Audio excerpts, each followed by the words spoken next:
7 paraan upang i-reprogram ang iyong isip para sa tagumpay. Ang reprogramming ng iyong isip para sa tagumpay, kasama dito ang pagpapatibay ng mga bagong gawi sa pag-iisip. Narito ang 7 paraan upang i-reprogram ang iyong isip para sa tagumpay. Goal setting. Pagtatakda ng layunin. Linawin ang iyong mga layunin sa parehong panandalian, at pangmatagalang mga layunin, at magbibigay ito sa iyo ng direksyon at motivation.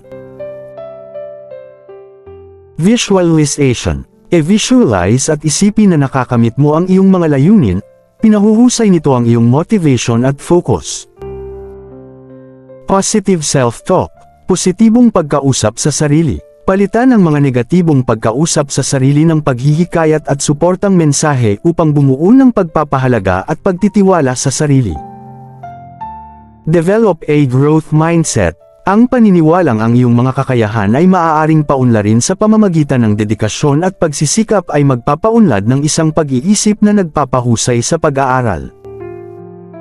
Surround yourself with positivity. Dahil ang iyong kapaligiran at ang mga taong nakakasalamuha mo ay maaaring makaimpluwensya ng malaki sa iyong pag-iisip at tagumpay.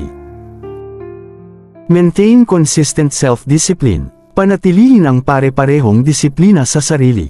Ang pagkakapare-pareho sa iyong mga aksyon at disiplina sa iyong mga pagsisikap ay mahalaga para sa pangmatagalang tagumpay.